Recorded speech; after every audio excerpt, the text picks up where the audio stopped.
Assalamualaikum warahmatullahi wabarakatuh. Selamat datang di Gerakan Sampolawa Official.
Makanya tujuan kelamaan makanan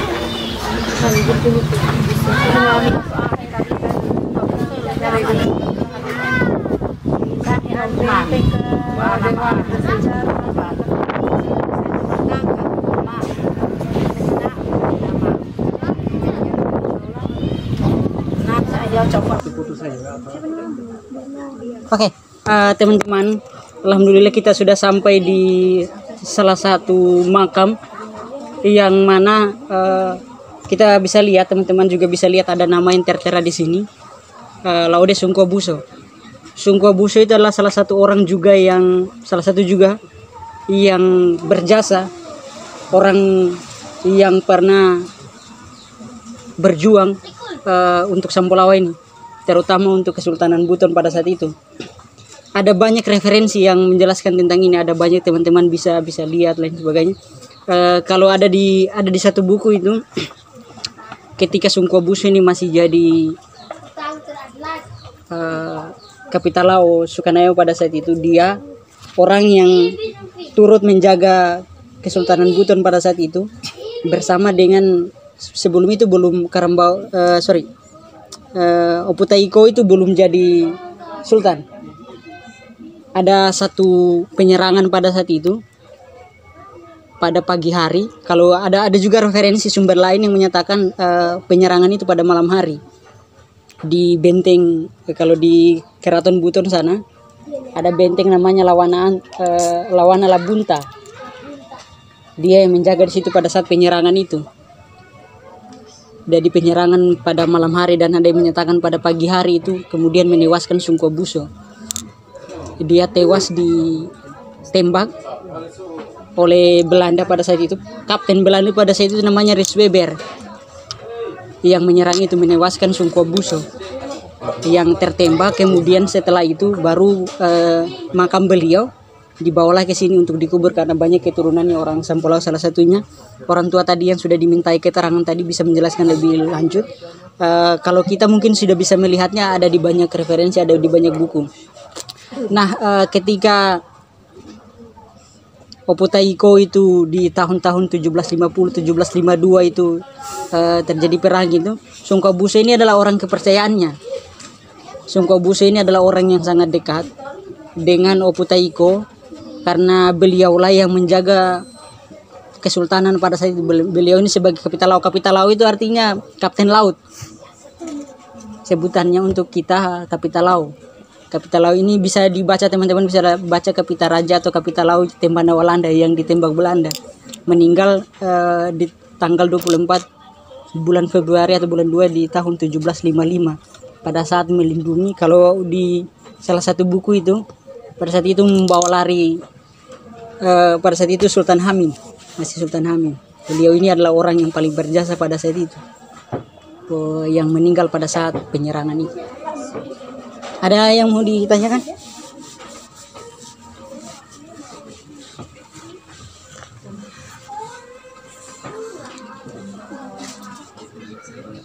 Yang mau bertanya sudah sampai juga di sini kita. Masih ada yang bertanya? Pernah tahu pahlawan nasionalnya Buton? Sulawesi Tenggara. Sulawesi Tenggara. Ada yang tahu? Hah? Oputaiko. Tahu Oputaiko? Yang sekarang ada eventnya ya? Ya. Yang mereka sekarang ke Siontapine eventnya semua ke sana. Jadi kalian baru tahu kalau ada pahlawan nasional dari Provinsi Sulawesi Tenggara? Sudah tahu? Oputaiko tuh? Tahu itu? Atau namanya itu kan Lakarambau, nama aslinya Lakarambau. Jadi tangan kanannya Oputaiko ini adalah ini. Jadi yang kawal Oputaiko untuk berperang sudah beliau. Sampai tewas terbunuh yang disampaikan oleh Pak Ketua tadi, sudah dia nih yang tangan kanannya dia pada saat berperang untuk menjaga kedaulatan Kesultanan Buton sudah beliau.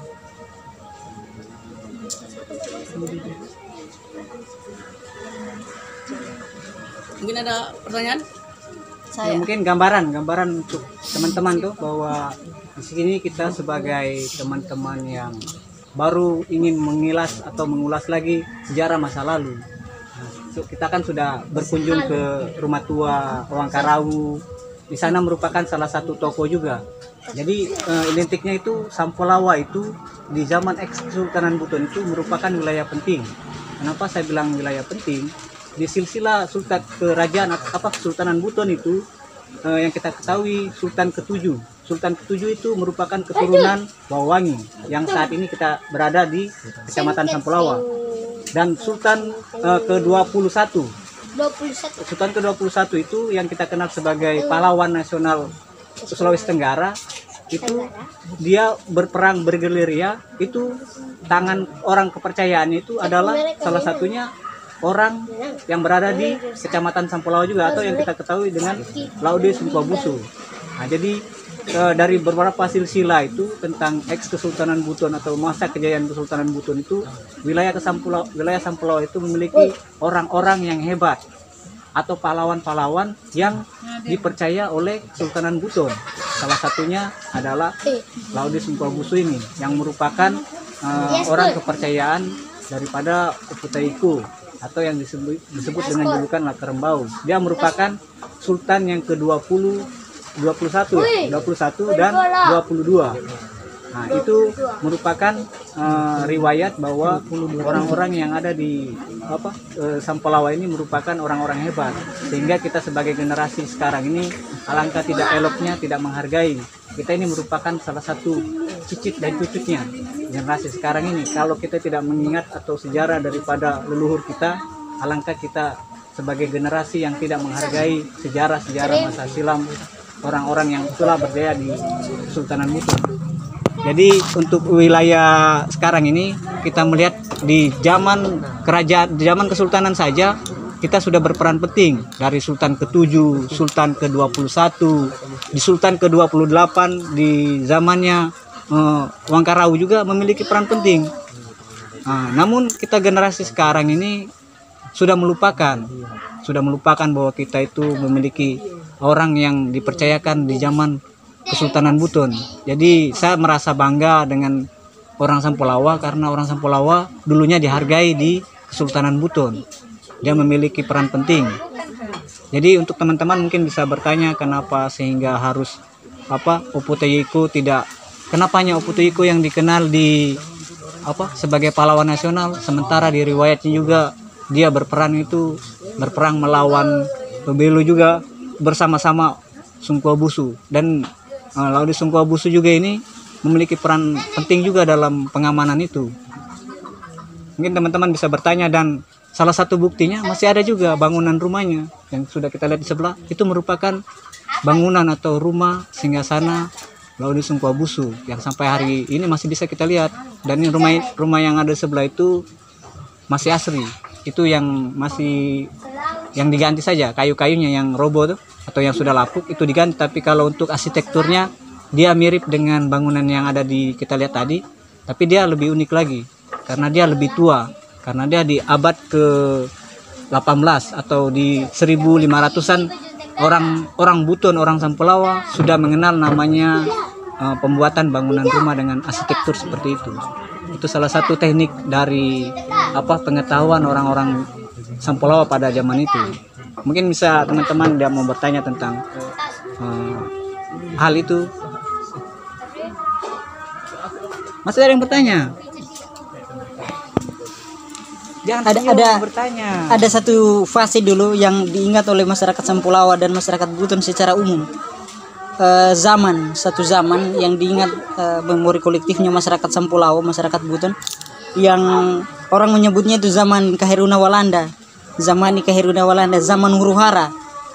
Pada saat itu terjadi huru-hara besar, penyerangan Belanda. Kaptennya pada saat itu tuh namanya Rex Weber. Zaman huru-hara itu yang menewaskan banyak masyarakat Buton pada saat itu. Bahkan yang tewas banyak sekali, salah satunya Sungkuabusu ini. Dia adalah orang yang pada saat itu melindungi Sultan itu.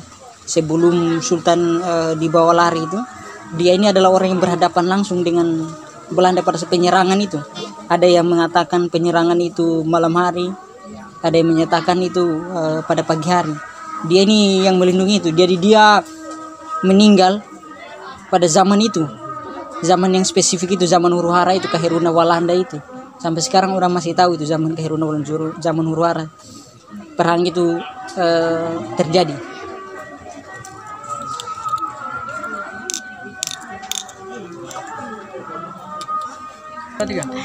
Oke, sebelumnya terima kasih atas kesempatan yang telah diberikan kepada saya. Langsung saya bertanya.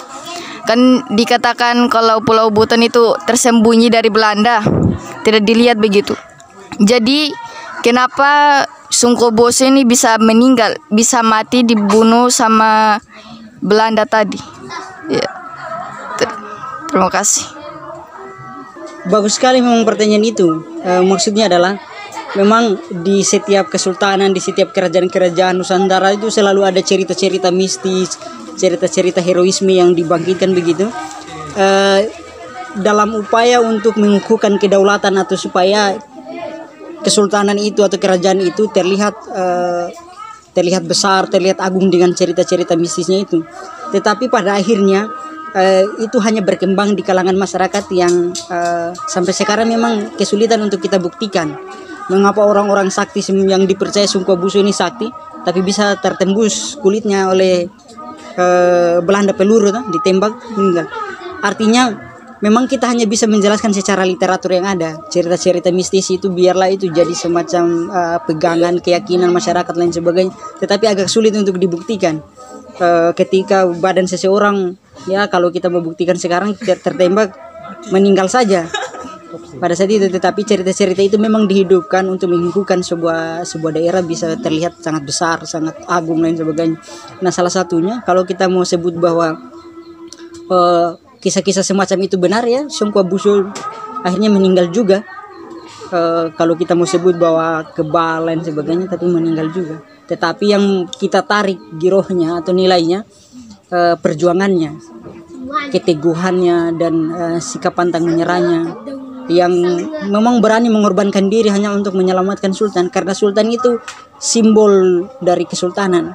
Kalau sultannya ditembak atau meninggal dan sebagainya, sudah pasti itu jadi semacam kekalahan kesultanan. Nah, pada saat itu ketika penyerangan itu,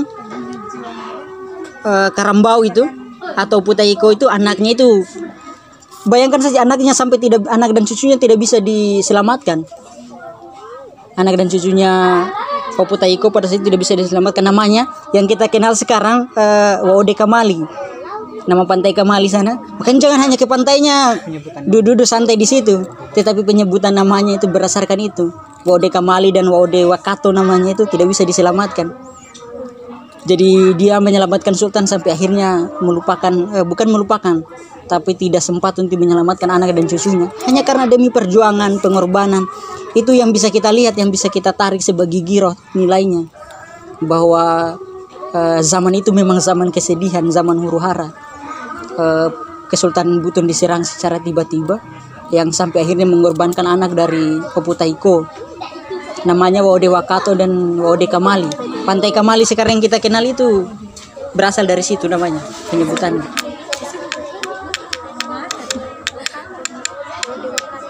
Mungkin dari sebelah situ.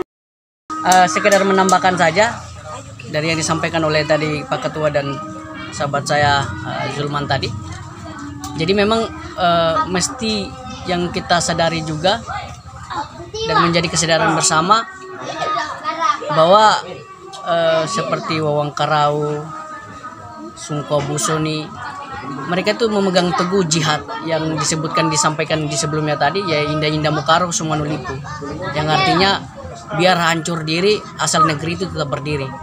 Jadi misalnya anak cucunya hilang tuh dan segala macam itu, untuk tetap negara ketika itu Buton itu tetap eksis, tetap ada dari penjajahan Belanda ketika itu. Jadi memang jihad itu yang saat ini mana ada orang mau pakai biar hancur diriku, yang penting negeri.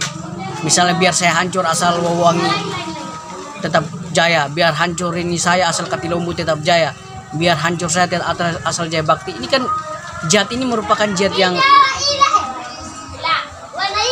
sangat memiliki nilai filosofi yang sangat dalam gitu. Yang saat ini memang ya mampu tidak kita mengabdikan itu. Misalnya seperti gerakan Sampulau Mengajar. Misalnya katakanlah jika tanda kutip ada yang mencela atau ada yang mendiskriminasi, tapi ini sesungguhnya bukan tentang gerakan Sampulau Mengajar. Ini tentang bagaimana untuk kembali menghidupkan jihad itu secara tidak sadar, dimana biar kami dicela dan segala macam, tapi ini bukan tentang GSM, tapi ini tentang yang disampaikan tadi, kebesaran peradaban Sampulawa ketika itu bisa mencuat kembali. Jadi sekali lagi ini bukan tentang GSM, tetapi ini tentang bukan tentang Kelurahan Jaya Bakti, orang-orang di Kelurahan Jaya Bakti atau orang Katilombu atau Wawangi, bukan tentang itu, tentang negeri ini kembali nilai-nilai kearifan lokalnya itu hidup kembali. Yang ini memang barangkali semoga kami salah, tetapi identitas itu sudah mulai kabur dan tergusur, sehingga kita tidak mengetahui lagi kedirian Sampulawa itu seperti apa. Sampulawa yang sebenarnya itu seperti apa. Jadi kita tidak mengetahui kedirian itu, akhirnya kita tidak tahu diri, lupa diri, sehingga tidak bisa jaga diri. Ya kita lihat sekarang, bahkan makam ini saja tidak dikunjungi. Ya mungkin sebelumnya jarang ditahu.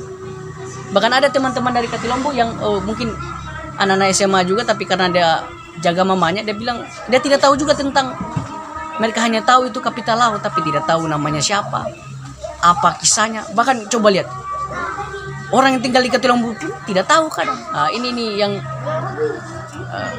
menjadi ya catatan kita bersama, bahwa kita telah melupakan sejarah-sejarah, dan kata Bung Karno ya tidak menghargai jas merah itu tanda bahwa kehancuran sebuah negeri jika kita tidak menghargai jasa-jasa para pahlawan.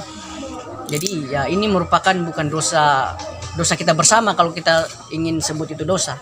Mungkin itu saja kalau dari saya. Ada mungkin dari teman-teman yang lain atau ada pertanyaan-pertanyaan atau pernyataan? Sudah melaksanakan kegiatan religi, kita berkunjung ke rumah besar Wawa kita, kemudian kita berziarah juga di kuburannya, dan sekarang kita berziarah di kuburan Sungkwa Buso. Ini harapannya, maksudnya bisa menjadi pembelajaran bagi kita, tahu sejarah kita dari mana, keturunan kita dari mana, seperti itu. Dan untuk kita semua bisa menjaga generasinya kita, karena mereka rela berkorban untuk negeri ini, dan kitanya harus menjaga nama baik itu, ibaratnya menjaga keturunannya kita gitu, untuk menjaga nama baiknya, seperti itu. Intinya seperti itu juga. Baik, assalamualaikum warahmatullahi wabarakatuh. Waalaikumsalam warahmatullahi wabarakatuh. Baik, sebelumnya terima kasih atas kesempatan telah diberikan kepada saya. Sebelumnya perkenalkan, nama saya Bu Adini Lasari. Saya tinggal di Dusun Po'o. Pada hari ini saya bersama juga teman-teman semua mengikuti wisata religi dalam rangka merayakan milad hari keempat GSM, Gerakan Sampulawa Mengajar. Kesan yang saya dapatkan dalam mengikuti kegiatan hari ini yaitu bahwa setelah mendengar dari apa yang dibicarakan dari kakak-kakak sekalian, apa yang telah diterangkan, saya mendapatkan hikmah bahwa jika kita menjadi seorang pemimpin, janganlah kita menjadi orang yang terlalu serakah terhadap apa yang kita punya. Kemudian juga menjadi pemimpin juga tidak hanya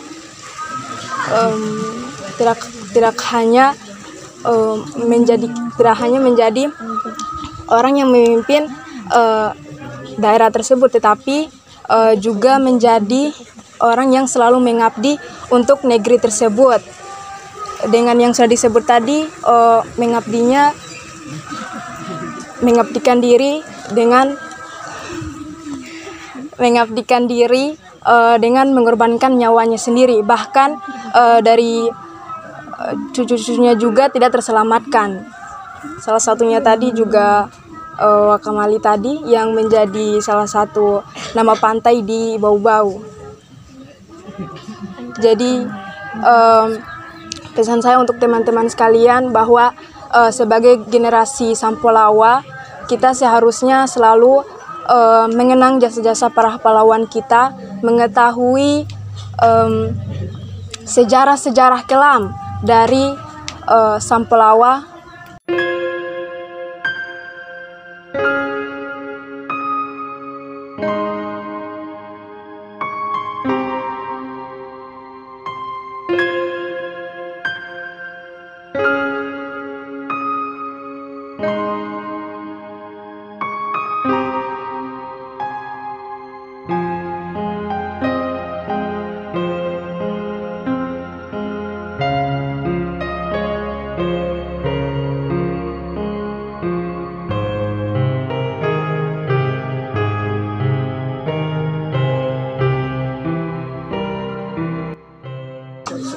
Oke.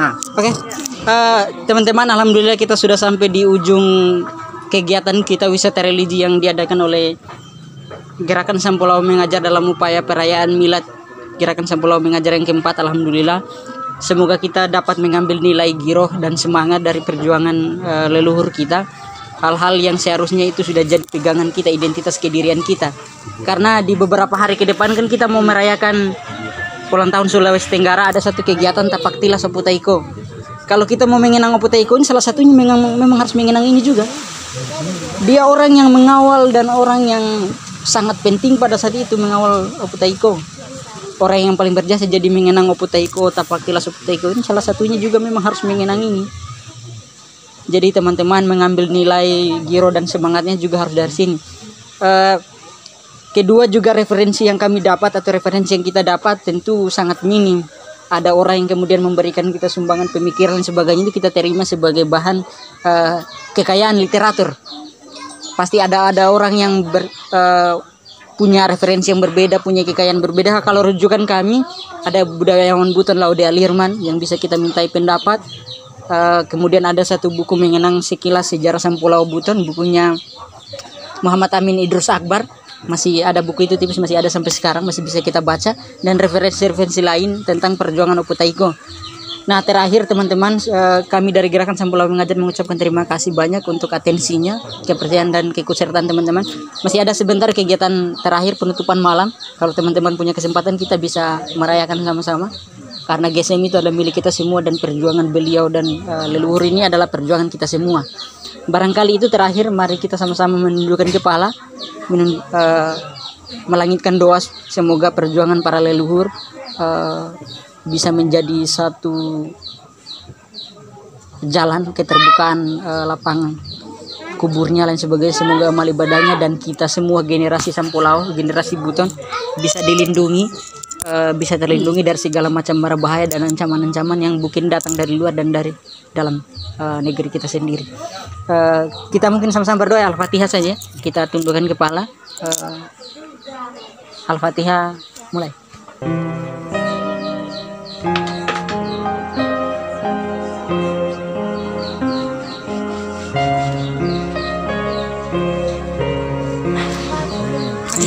Alhamdulillah. Mari kita bergeser pulang.